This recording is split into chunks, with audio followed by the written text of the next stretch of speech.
Well, it seems like Mick Cronin's tirade has turned the Bruins around. What does that mean for the end of the season, though, as they've won 6 in a row, looking to make it 7? You are Locked On UCLA, your daily podcast on the UCLA Bruins. Part of the Locked On Podcast Network, your team every day. Welcome, everybody, to this edition of the Locked On UCLA Podcast. I'm your host, Zach Anderson-Yoxsimer. Thanks for making this show your first listen each and every day. It's free wherever you get your podcast, and it's available on YouTube. Like, comment, subscribe. Thanks for your support. This episode is brought to you by FanDuel. Super Bowl 59 is here. No better way to get in on the action because you can make every play more exciting with FanDuel Sportsbook. New customers bet $5, and if you win, you'll score $200 in bonus bets. Download the app or head to FanDuel.com to get started. Where do we get started today? My, oh my, how things have changed since the early parts of January. Cronin was ripping his team. Everything was going wrong.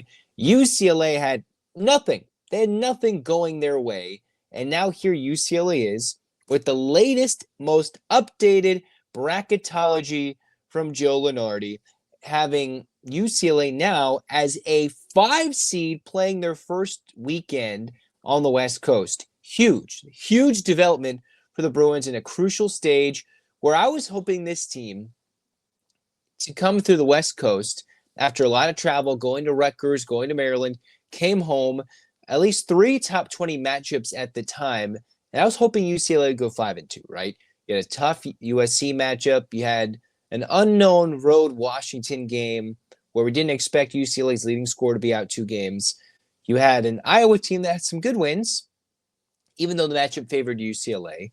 They had no post presence, and then the emergence of Aday mixed in with better scoring, the health getting better for Eric Dailey Jr. to the point where he doesn't need to wear the mask, and then his continual dominance of Oregon in the second matchup between those two teams, the Bruins and the Ducks. UCLA currently slated to play in the East Regional. They would be playing in Seattle as a 5 seed, a significant jump from the 7 seed they were a couple of days ago prior to their win over Michigan State, who was a top 10 team and still is amongst the top in the Big Ten. What's coming up for the Bruins that gives me some concern, that gives me some hope? UCLA, where it currently stands, is now a top 4 team in the Big Ten. Why does that matter? Why does that matter that UCLA is in 4th place of a mega conference if all they're looking to do is win a national championship, and that's all Mick Cronin cares about? Well, it matters because UCLA has a significantly treacherous end-of-season schedule. After they play Penn State, which we'll touch on in segment 2, why that could be a very good matchup, considering the Nittany Lions are very, very injured at key spots the Bruins can dominate them in. UCLA then has to turn around on a little less rest after having all this rest at home, a little less rest, and turn that into a road trip Tuesday night into Illinois. And that's a sleeping giant, the Fighting Illini. You've got a road game Friday against Indiana, who's on the verge of, I'm not sure if they're firing their coach, but the earlier reports were that Mike Woodson is no longer going to coach the Indiana Hoosiers after the season's in. So who knows where their focus is. Still going to be a revved up crowd just to beat the Bruins regardless. UCLA comes back home, goes back to Northwestern and Purdue, a trip that USC just went on and went 0-2. And then you come home to play 1 game against USC at home before returning to the Big Ten tournament. UCLA in a 15-team conference tournament and an 18-team conference as a 4 seed, you could get a double bye, right? So the way the conference is set up, teams 9 through 15 would play in a first round.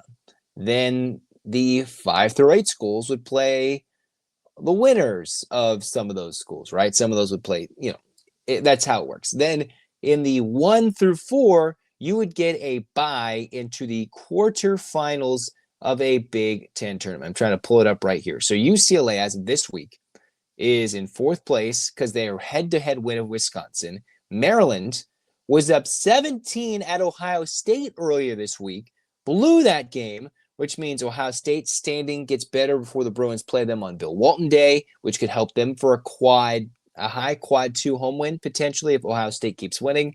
And with Maryland's head-to-head win over UCLA, they fell further down the standings.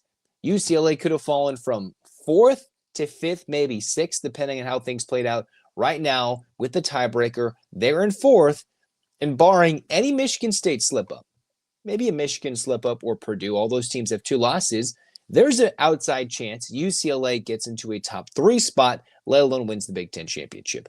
I don't think it's possible for UCLA to win the rest of their games and expect Purdue, Michigan, and Michigan State all to lose 2 or 3 more games, right? Michigan needs to lose 3 more. Purdue would have to lose to UCLA, drop another game, and Michigan State would have to drop 2 more games entirely just to currently tie UCLA in the standings. And that's if the tiebreakers work out in the Bruins' favor, if those teams are all tied at the top. Right now, I think UCLA is sitting pretty, but they have still a lot of work to do, and they could easily fall from 4th to 8th in the blink of an eye. UCLA at 8-4 is 2 games behind first, but also only 2 games ahead of Ohio State, who with the win could get a game behind UCLA and have the head-to-head. Then the Bruins got to play 4 games in a scenario where you play 4 games in 4 days. The Big Ten tournament is as follows. The 11 seed would play the 13 seed on opening night. You'd have the 10 seed play the 15 and the 12, 13, 10, 15, 11, 14. So I got a little bit mixed up there. Then you've got the 8, 9, 5, 6, 7 seeds all waiting to play the winners of those opening night matchups, then to play Friday, Saturday, Sunday. If you're UCLA, you'd rather play a decent team on the quarterfinals and then in the semis either win or lose, go back home and rest, right? Of course, the Big Ten tournament championship would be nice, but you don't want to have an ugly loss to your resume. Beat a team, and then the less time you spend in Indianapolis, the better if you're UCLA, right? For a Big Ten tournament. And then to get closer to the West Coast during the NCAA tournament, be huge. Now, with all those tough games against Illinois on the road, Indiana won't be an easy win for UCLA because of the brand and the battle and the blue blood, historic there. You mix in Purdue, who has been a team that looks like the preseason favorites in the Big Ten on the road. Not that UCLA can't win that game, but it doesn't mean that they're going to go and sweep that series either with Purdue and Northwestern. All these teams are going to have an expected game plan for part 2 or part 1 of UCLA playing them. What does it mean? UCLA needs to get to the top 4, play the least amount of games in the Big Ten tournament as possible so they can stay there as opposed to getting there on a Monday. Maybe they get there a little later, or they just don't have to play and they can practice. Get out of town as quick as possible and not leave the West Coast until hopefully a 3rd and final weekend into a potentially deep March Madness run. And that's what this team is looking like. They've got a very good, improved presence in the post, with Mata and an occasional William Kyle sighting in the post, making some big rebounds, big blocks, and a couple of dunks when Mata isn't in there. Bilodeau is healthier. You've got Dailey healthier. UCLA's backcourt looking crisper. Dylan Andrews' is improved play has helped UCLA immensely. So mixing in a better 5, a better 1, health in little nagging injuries, getting healthier at the moment means UCLA's peaking. Now, you'd rather peak at the end of mid-March to end of March to April, which UCLA's seen themselves do under Mick Cronin, lose 4 in a row, and then still go to the Final Four on the verge of a title game berth. But they are playing well with a chance to get some real damage done and maybe, just maybe, play themselves into a top 3 seed.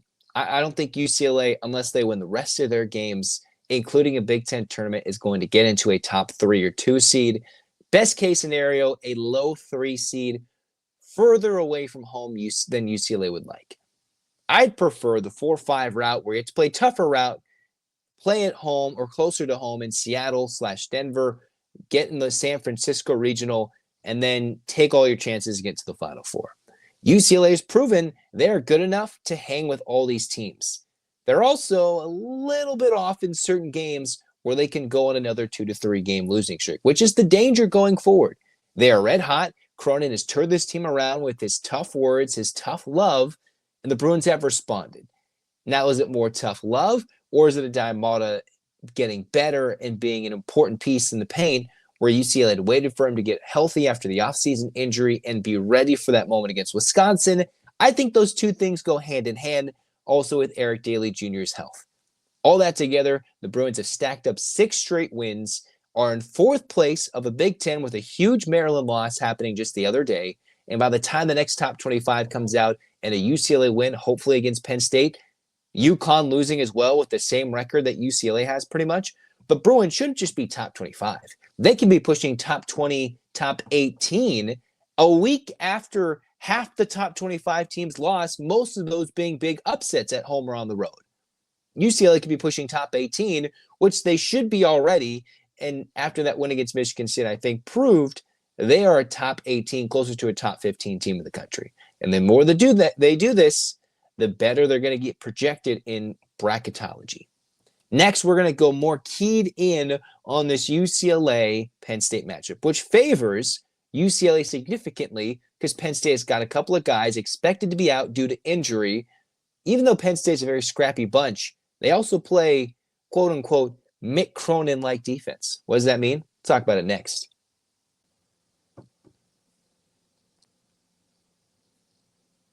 The big game is almost here, and there's no better way to make it more exciting than with Prize Picks, the best place for daily fantasy sports. Over 10 million members and billions in winnings awarded.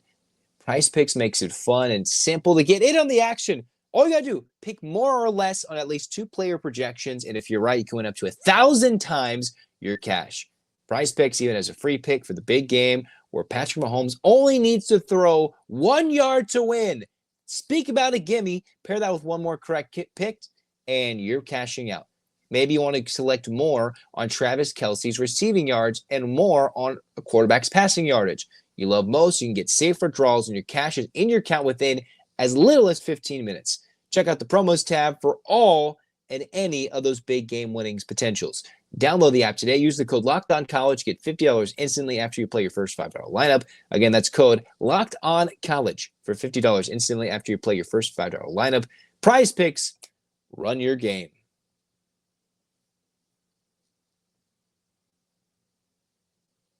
All right, cruising on, second segment, UCLA taking on the Penn State Nittany Lions. This is not the same Penn State team that went 8-1 to start the year, that beat Purdue, the Big Ten leaders right now at 11-2 in the Big Ten Conference as we speak.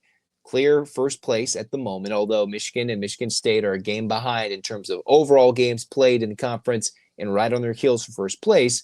This is a Penn State team that beat Purdue wire to wire, led by 17 to 26 points for the majority of the game, and won that game by 11. It wasn't like they were up 2, it stretched it out to 11. They dominated for Penn State. I remember talking to the Nittany Lion host, Zach Saco. He's like, I'm high on this team coming into the year. I was like, okay, that's interesting. Trying to learn a little bit more about the Big Ten teams, not just the big name teams like the Tom Izzo's and Michigan States of the world, but where did Penn State rank? Well, Penn State, a team that should deserve UCLA's full attention and respect. 6 wins, could be one of the tougher games UCLA's played, and might be another down-to-the-wire game if the Bruins aren't careful enough. Now, just a few days ago, Penn State lost at home to Minnesota, 69-61, where Penn State led at the half and then allowed nearly 50 points in the second half to the Golden Gophers and lost right in their own home gym.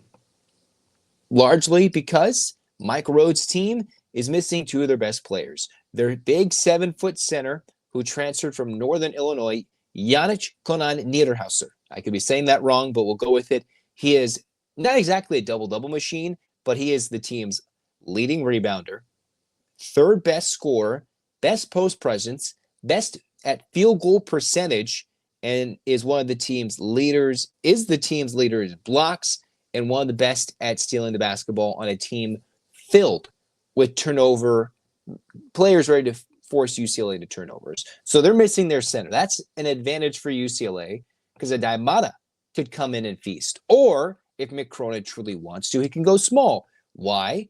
Because with Niederhauser, who earlier in the week turned his ankle during a Sunday practice prior to the Minnesota game. So if he's out, huge advantage. If he's not, then this will be a fun test for Aday Mata. So Niederhauser is out from what I was reading from the collegian from Penn State side of things. If he's out like he was against Minnesota, then UCLA will have a huge advantage in the post. If he comes back, still a little hampered from the ankle, then it'd be a fun 7-footer versus 7-footer battle for UCLA to employ Mata and find out, all right, can he go against some of the Big Ten's best post players? Puff Johnson is a former North Carolina player. He scored 11 points in the title game for North Carolina when they were battling against Kansas. So that's just not any old player who's been in the Penn State lineup for 2 years, had started every game before having a significant hand injury. Johnson has not played since, I think, early January. He is the 5th leading scorer on the team, averaging 10 points per game, has 4 rebounds, is one of the team's leader in near one of the team's tops in steals, and can do just about anything, and is a guy that would start at the 4. And that's where they got eaten alive by Minnesota. They were attacked at the 4, which makes UCLA's lineup either with Eric Dailey or Bilodeau at the 4 equally just as juicy for the Bruins offensively. They won't get eaten alive defensively at the 4 or the 5. If 1 or 2 of these players don't play for Penn State, that's Niederhausser or Puff Johnson. So look at those 2 names. Johnson hasn't played in a while, but if Niederhausser can play and overcome the ankle injury, it'll be a fun test for Mata. Still means that Bilodeau, if he's playing the 4, will have a matchup that I think he should feast on. Or if Dailey Jr. is playing the 4, depending on how Cronin decides to mix and match, he will go really, really well. And don't be surprised if Cronin decides to go small, because Penn State's best post players are not available. What makes this Penn State team super dangerous? How? What are they so good at? Well, Ace Baldwin Jr., otherwise known as Adrian Baldwin Jr., and more commonly referred to as Ace Baldwin Jr., team's leading scorer, 14 points per game, decent three-point shooter, really effective at getting to the free throw line and making his free throws, is what Cronin would love. If Cronin could have gotten like a Baldwin Jr. and tempted him to leave Penn State, he would have been calling him the best defensive player in the country. All that talk for Kobe Johnson. Come again, he's been, I think, a great addition to UCLA defensively. He's been clutching games, hitting some big-time threes like against Gonzaga. In other games, he hits 3 threes. Ace Baldwin Jr. is the leader of this Penn State team. Takes a lot of shots, isn't the most efficient from the floor, but it's not often you're going to see a player like Kobe Johnson, who averages nearly 2 steals per game, come in, and he's not the leader on the court as best defensive player, as the one who makes the most things happen defensively, who can get the most steals on the court. Ace Baldwin Jr., 158 assists to 76 turnovers, so almost a 2-to-1 assist to turnover ratio, and that's a lot of time he has with the basketball. You mix in, he's got 42 steals to lead all Penn State players, where Penn State can make life a living hell for UCLA players. Is this could be one of those games where the Bruins are asleep and 18 turnovers, right? We saw the Bruins fared when they went to Maryland, a team that likes to pressure, do different things defensively, mix and match. For Kevin Willard's team, the Bruins struggled a little bit. Now, things have changed. The Bruins aren't on the road. They've got a big center. They're a little healthier. They're playing much, much, much better. And the Bruins we could expect to be a little different. But Baldwin Jr. is somebody who could be a difference maker on both ends of the floor. And it'd be a fun game to play. Who's going to have more steals in the game, Kobe Johnson or Baldwin Jr.? A lot of that's going to come down to, is Kobe Johnson going to play 30 minutes? Ace Baldwin Jr. is going to play 33 to 34, 35 minutes. That would be the expectation in this game. One more thing for Penn State. This is a team that has been searching for a real road win this year. They've been close, and they've also been very close to beating some of the best teams in the Big Ten. Penn State does have one true road win this year. Technically, they beat Drexel, the Drexel Dragons, at the Wells Fargo Center. And you're like, what does that mean to me? It means that Penn State's only win was against a non-Power 4 team in Philadelphia at the home of the Philadelphia 76ers. And that's not their real home court. So technically a hosted game in an NBA arena for teams in the state of Pennsylvania to get a big hyped crowd. Okay, they have not won a true road game this year if you don't include the Drexel game, which wasn't at Drexel's home arena. They have been very close, though. Penn State, with their big win against Purdue, they almost beat Oregon. They lost by a point. Very close to beating Michigan State. They were this close to beating Michigan, a bad call away from beating Michigan on the road. And if they had done so, UCLA could be a little closer to maybe leapfrogging Michigan in the standings, but they didn't. Lost to Iowa by a point in Iowa City. Led at the half against Minnesota. They have been snake bit. Since Puff Johnson, one of their key players at the power forward spot, the forward position for Penn State, since he's been out in mid-January, Penn State was 12-4 when he played. 12-4. All right. For as much as their 7-footer is going to help them when they play UCLA if he's healthy, Puff Johnson's injury, the former Tar Heel, Penn State has gone 1-6 when he's been out. 1-6 when he's been out with his hand injury the last 4 to 5 weeks. That is how much he means to this Penn State lineup. And as much as you look at the record, as much as you see that they're, 17th out of 18 Big Ten teams, if things had fallen the wrong way for UCLA and an injury to Tyler Bilodeau was much worse than it was, and say something goes wrong, that's how quickly things can change. UCLA could be a 6-win-in-a-row team, and then it could have flipped the wrong way. That is how tight these things are. And Penn State, they can score a little bit, but they're not going to just overwhelm you. It's UCLA having favorable matchups at the spots where Penn State is hurting right now. And as long as the Bruins just don't cough up the basketball, come in and play sloppy, feeling excited because they beat Michigan State the other day and they've been sitting at home, UCLA should not do any of those things, and then UCLA can win this game. They win this game, they will be a top 18 team in the country. Not just top 25, top 20. They will have a teen next to their ranking come Monday morning, and they will be pushing a higher 5 seed/4 seed in the next bracketology with an Illinois matchup looming on the road in Champaign. For the Bruins, for Penn State, this is, oddly enough, I did some little mini research here. Not mini, but just I did a little look around. All these teams that are coming west, all right, so this excludes the UCLA, this excludes Oregon and Washington. All the teams that have come west to play UCLA and USC generally make the stops at both LA schools, all right? It's not like UCLA, who went to Maryland and Rutgers, and USC still has to do that later in the year, right? Why UCLA and SC aren't travel partners in basketball, beyond me. Super stupid in the men's side. So far this year, we're going to count this in Big Ten play. Since January, Michigan, Iowa, Wisconsin, that's 3 teams. Michigan State's, if I've got that right. So you got Michigan, Iowa, Wisconsin, and Michigan State. That's 4 teams. 4 teams have come out west so far to play UCLA and USC. Oddly enough, they've all played USC first. All those teams have come out to play USC first before playing UCLA.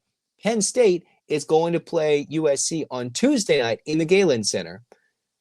So this will be the first chance for UCLA to play a team first. I don't know if that helps them. They've been sitting down. Penn State has played a game a little more recently, but they have to travel much further. This could benefit UCLA if this is a travel loss for Penn State. But on the flip side, they've also had chances to watch these teams play USC, get some scouting, and only one team has come through Los Angeles and swept both games. That was Michigan. And I think I am very high on Michigan. When you have a 7-footer, you have a new coach in Dusty May, and a 7-foot point guard, that is a tough matchup for anybody. And I would think they're one of those teams in the Big Ten that can make a run at it if they don't turn it over 20 times a game. So put this now. Penn State is the first chance UCLA gets with a rested team against the Penn State team that's hurting, but plays scrappy defense, played more recently than the Bruins, is making a much bigger travel commitment, as we've seen UCLA has had to do. Penn State traveling west, and they play the Bruins first. So it's not like they've been accustomed to the California West Coast time for 2 to 3 days. This will be something new, UCLA playing a team first in this new Big Ten schedule on the men's basketball side. Because SC has hosted them first so far each of the first 4 times. Kind of odd, right? I wonder what that's going to mean moving forward for UCLA in this game. All right, a midday game. I wonder if the crowd will be as lively. I hope the energy's there. And if they do, the Bruins can walk away with the win. Because if Penn State's hurting, if their center doesn't play, if their power forward's still not out, then the Bruins should feast. If both of them play, this is top-tier Penn State. I haven't seen any reason why they both would play, but they do. This is a different Penn State team. Different. like tournament expectations Penn State team if they're fully healthy, in my opinion. At the moment, they're a scrappy team that could ruin UCLA's winning streak if they don't show up. Next, we'll talk UCLA women's basketball because they have their own trap game against Oregon prior to their USC matchup coming up in just a few days. Next on Locked On UCLA.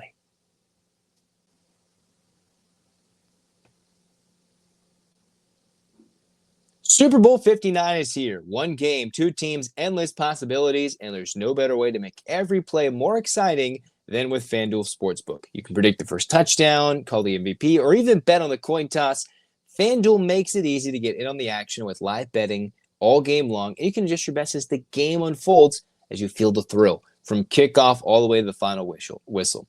The live betting feature, you can stay involved no matter what's happening. With the app, super easy to navigate. As a new customer, place a $5 bet, and you could potentially win $200 in bonus bets for the Super Bowl. All that is just icing on the cake. Download the app, head to FanDuel.com to get started. Bet just $5, and if you win, you'll score $200 in bonus bets. That's FanDuel.com.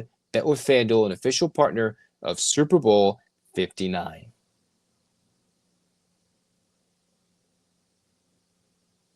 All right, cruising on, final segment. We're talking the UCLA women's basketball. All right, they got one game in between now and their USC battle.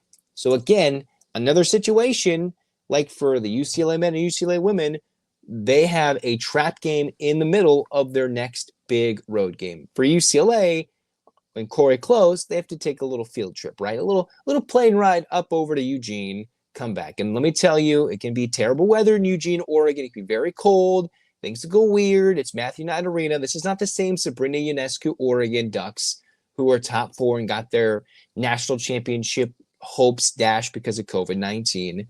This is an Oregon team that's hovering like 16-6, 16-7, and not like an okay 16-6, 16-7. It's a team that UCLA should dominate, right? You'd think so. But the Bruins haven't been all so dominant in the last few games. Let's talk about it. First, UCLA against Ohio State, a top 10 team, dismantled them in the fourth quarter, outscoring the Buckeyes by 18, but also turned it over 23, 24, 25 plus times, where I give kudos to Ohio State for playing really good defense. I also think it's unacceptable to be as dominant as UCLA can be, as good as they are at home, and turn it over that many times. You just can't do that against good teams and expect to get away with it with an outsizing, out-athleting, out-dominating the opposition. You're not going to get away with it every single game, and they won't if they fall asleep against Oregon or with SC coming next. Now, prior to the Ohio State game, UCLA had taken on Minnesota, won that game by 26. But that was a game that was close to the first half against Minnesota. A game where UCLA pulled away in the third and absolutely blasted the Golden Gophers in the fourth quarter, nearly doubling their score 28-15. A Sunday afternoon game, the Bruins pulling away their first game at home at Pauley Pavilion in nearly a month. So now UCLA getting used to what it's like to play at home after just utter dominance. UCLA going back and forth with Maryland. Lauren Betts was utterly dominant, but that's a completely different Maryland team, considering some of their best players either out or out for the rest of the year when they played the Bruins. Rutgers, decent battle, and UCLA was just messing around with Baylor. Again, what we can see, when they play the top teams, UCLA comes out and wins by double figures almost every single time. The Bruins did struggle in their home game at the Walter Pyramid at Long Beach State when Penn State gave them a big-time battle before they turned around and went back home and beat a top 10 Ohio State team, giving them one of their 2 losses. So the Bruins have not been playing, in my mind, that well as of late. Now, they've gotten off to much colder starts at home than they have on the road.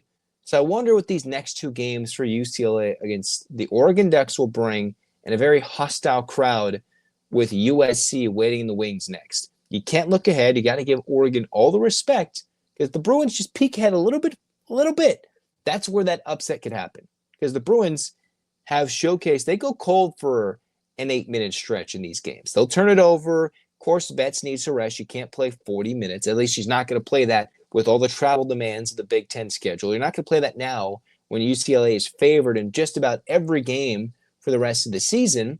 That's why you have your backup bigs. That's why you can sub in players in and out and still get teams outscored when Betts is off the floor.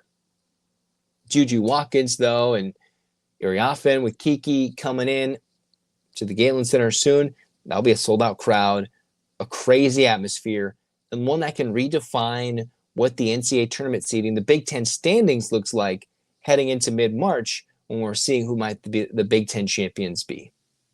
But with USC's loss earlier to Iowa, that gives UCLA an advantage that they can take that mulligan. They've beaten just about everybody else. And you beat USC once, that pretty much solidifies UCLA as a Big Ten champion if they can hold on and beat the rest of their teams. There's still some travel left for UCLA. You mix in the Oregon matchup. The women do have to play against Iowa on the road. That should be a packed out, if not sold out, atmosphere in Iowa City. You go to Wisconsin, shouldn't be easy. One final trip back to Los Angeles to play USC after spending the week in Madison, Wisconsin, before heading back to Indianapolis to go play at Gainbridge Fieldhouse for their own Big Ten tournament in the first full week of March.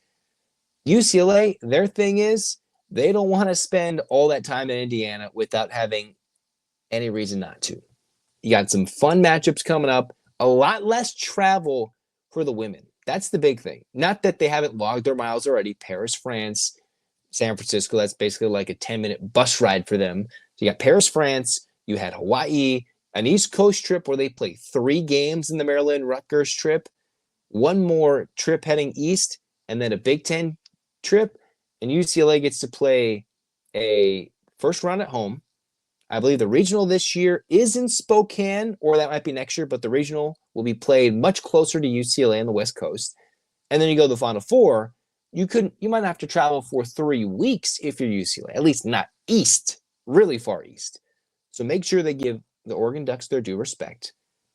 Feed Lauren Betts the ball and get a handle on the turnovers. Get a handle on the turnovers with better entry passes. And I'd like the Bruins to start knocking down some threes, because the BUSC, you can't go 25% from 3. You got to feed the post, and you got to knock down threes at a much better clip. To beat some of the best teams, got to play crisper basketball and prove that you want to be there. Bruins so far have answered every single test. Number 1 team in the country, unanimous number 1, as they sit there with a dominant 22-0 record. And we can't wait to talk about it because it's a big week. This week is going to shift a lot of things, whether it's in more of UCLA's favor or, dare I say, something else. But I can't wait. Just get your hands up, Bruins fans. 8 clap time, baby. And 1, 2, 3, 4, 5, 6, 7, 8. UCLA, fight, fight, fight. This has been Locked On UCLA. Zach signing off. Go Bruins.